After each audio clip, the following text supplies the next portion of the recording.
Hi students, DCS point में आपका स्वागत है। आज हम पढ़ने वाले हैं क्लास 10 NCERT मैथ का एक्सरसाइज 5.1 समांतर श्रेणी अरिथमेटिक प्रोग्रेशन।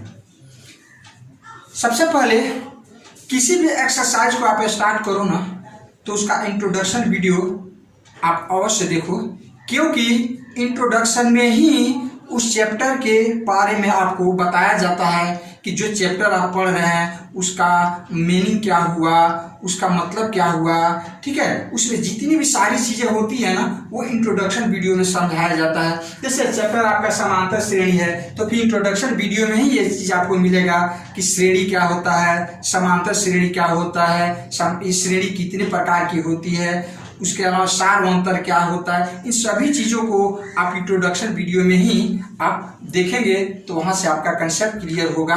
तो आई थिंक्स कभी भी आप चैप्टर स्टार्ट करो तो सबसे पहले आप उसका इंट्रोडक्शन वीडियो अवश्य देखें, तो ही जाकर के आपको फायदा होगा और समझ में आएगा। 5.1 में किस तरह का प्रश्न हमको मिलेगा मैं आपको संक्षिप्त में बतला देता हूँ। इसमें आपको एपी का प्रथम पद और सार अंतर दिया रहेगा। तो कहेगा कि एपी के 4 पद 5 पद इस तरह से ज्ञात करें, या हो सकता है कुछ श्रेणी दिया हुआ हो और आपको पता करना रहेगा कि ये जो श्रेणी है वो समांतर श्रेणी में है या नहीं। यदि है तो कुछ और पदों को आप ज्ञात करें। इस तरह से ये प्रश्न हमको इसमें दिया रहेगा। थोड़ा सा हिंट मैं दे देता हूँ। मान लो आपका 2 पद दिया है, तीसरा पद क्या होगा इस तरह से कहेगा निकालने के लिए।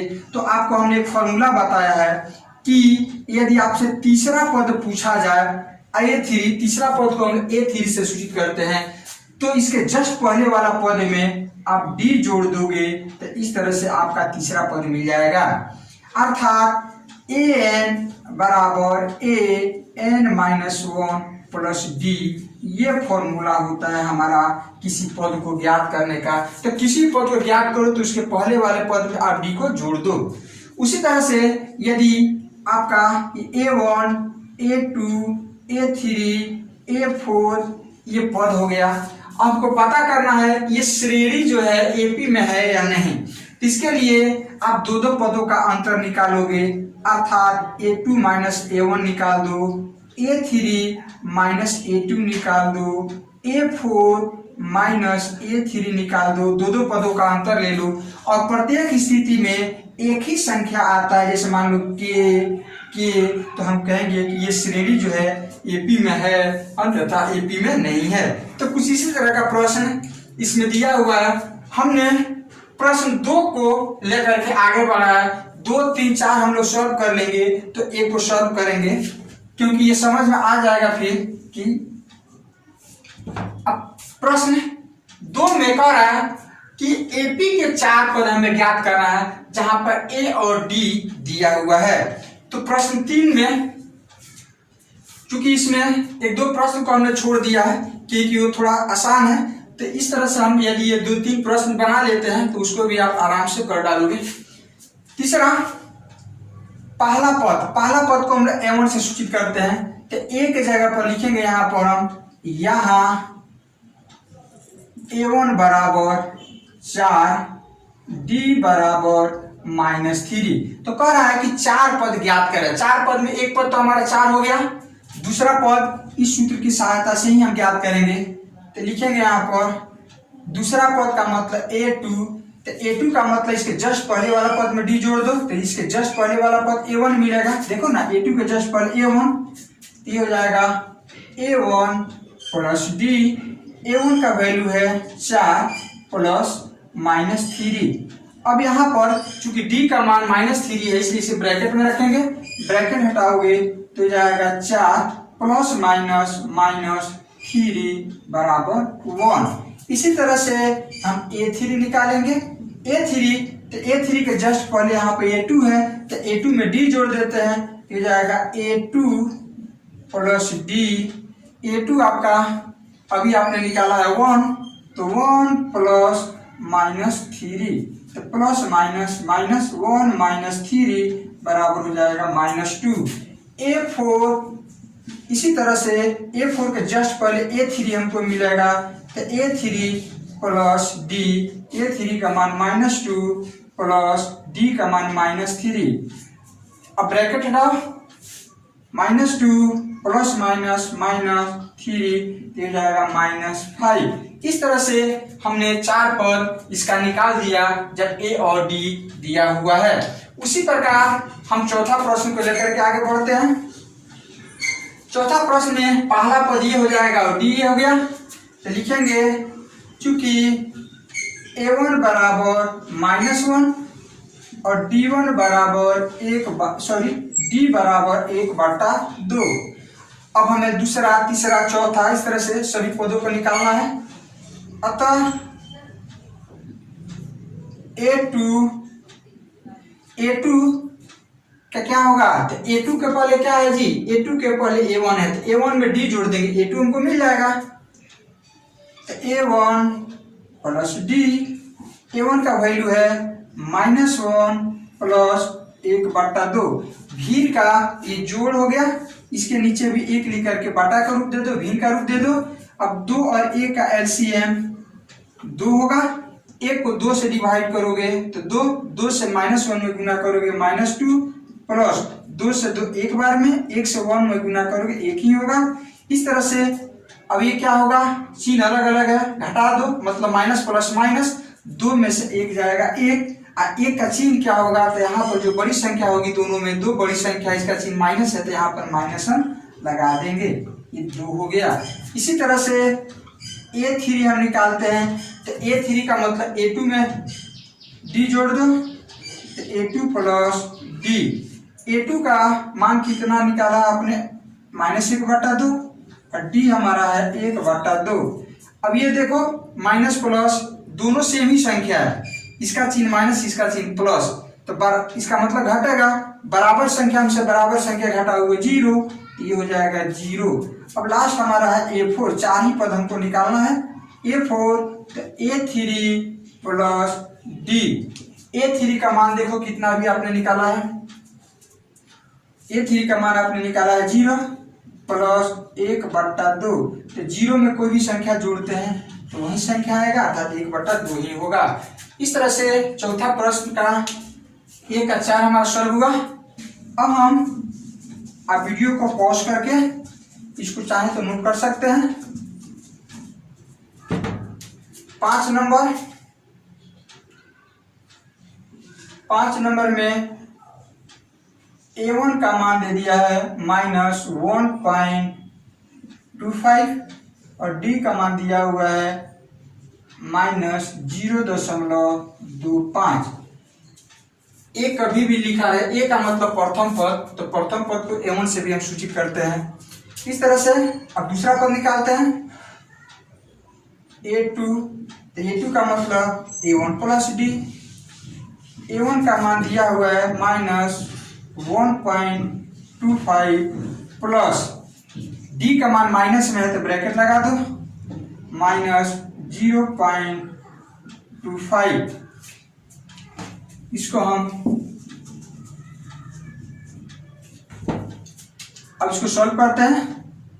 -1.25 plus minus -0.25 minus minus plus जुटेगा, समान चिन्ह कभी भी रहे तो उसको जोड़ दो, तो जोड़ो, तो दशमलव की इधर वाला दशांश के जगह पर, शतांश के जगह पर, दशांश के जगह पर, मतलब 100वां, तो हो जाएगा 5 5 10 का 0, 2 और 2 4 और 1 5.1। यहाँ पर माइनस रहेगा, बड़ी संख्या का चिन्ह लगा दो। A3, तो A3 का मतलब हो जाएगा A2 प्लस D। A2 का मान देख लो कितना आपने निकाला है, -1.50 प्लस D का मान यही होगा -0.25। माइनस माइनस प्लस मतलब जुटे, सॉरी प्लस माइनस, इसको आप लिख दो पहले से।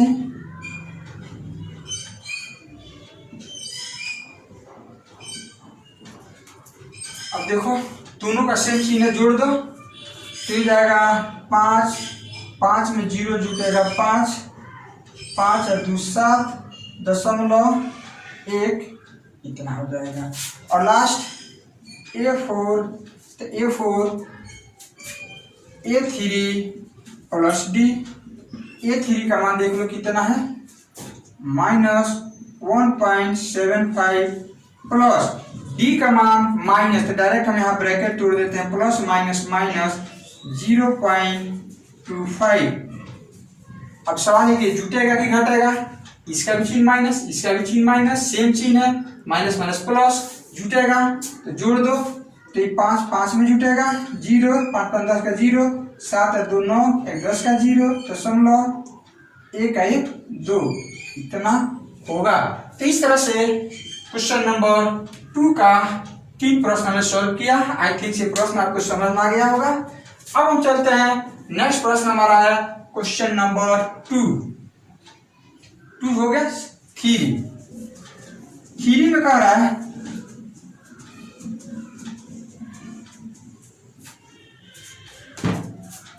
हमारा है प्रत्येक एपी के लिए प्रथम पद तथा सार अंतर लिखें।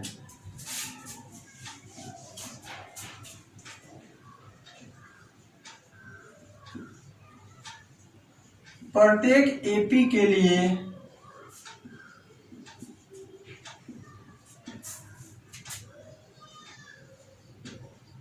प्रथम पद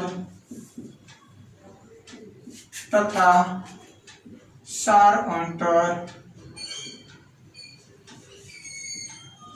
लिखें। यहाँ पर कुछ प्रश्न है जिसको हम लेकर के आगे बढ़ते हैं। जैसे दूसरा प्रश्न है इसमें -5, -1, -37 एंड सो ऑन, आगे बहुत सारी संख्याएं हैं। उसी तरह से तीसरा है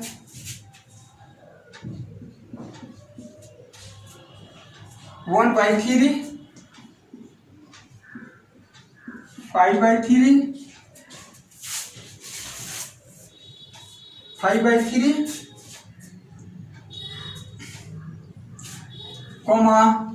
9/3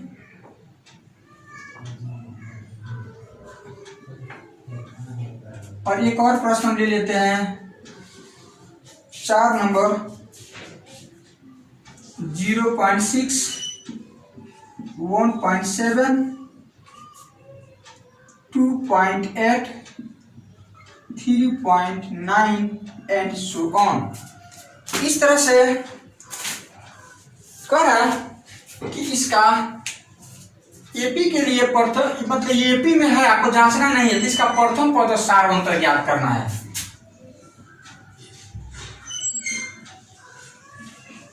अब देखो प्रथम पद का मतलब ये वाला हो गया, देखो ये वाला, इसको हम यहां पर लिख देते हैं। यहां A1 बराबर -5 पहला पद हो गया, ये दूसरा पद हो गया।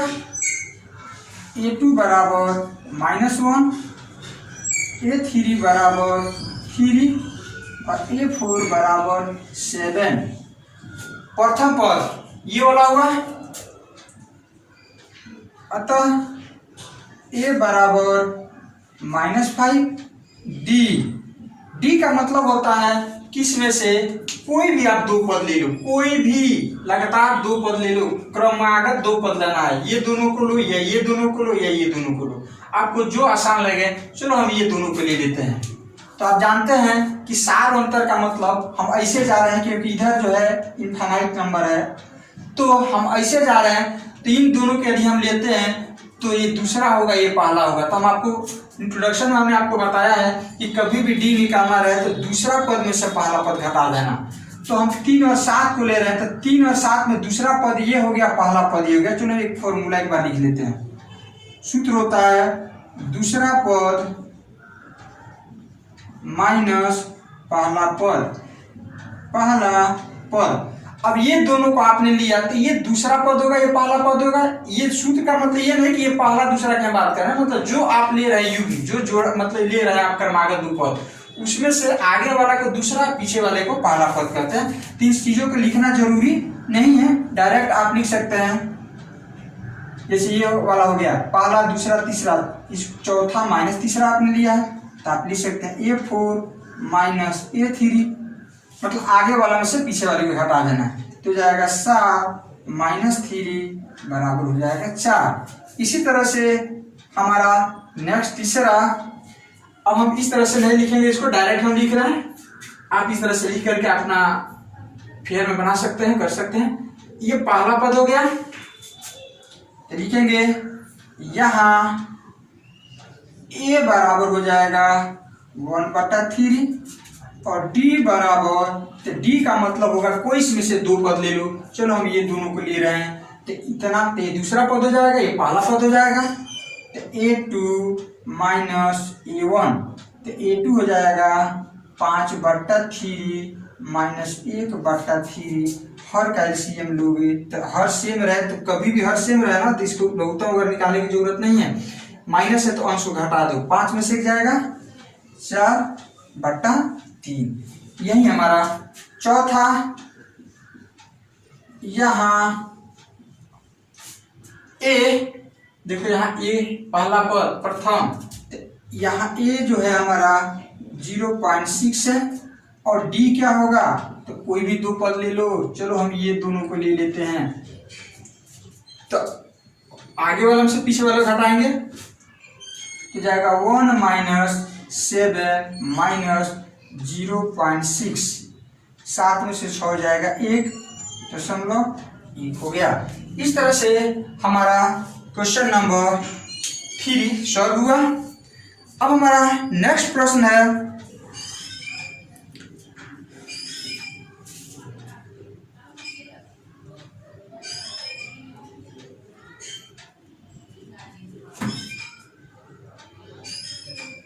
इस तरह से हमने 2 प्रश्न को इसमें किया। नेक्स्ट वीडियो में हम 4 और 1 को सॉल्व करेंगे, तब तक आप जो प्रश्न हमने छोड़ा है उसको आप सॉल्व कीजिए। थैंक यू वेरी मच, फिर मिलते हैं नेक्स्ट वीडियो में। ओके, वीडियो देखने के लिए धन्यवाद। अगर वीडियो पसंद आया तो इसे लाइक करें, अपने दोस्तों के साथ शेयर करें और आगे भी ऐसी वीडियो देखते रहने के लिए हमारे चैनल को सब्सक्राइब करके घंटा बजाना ना भूलें।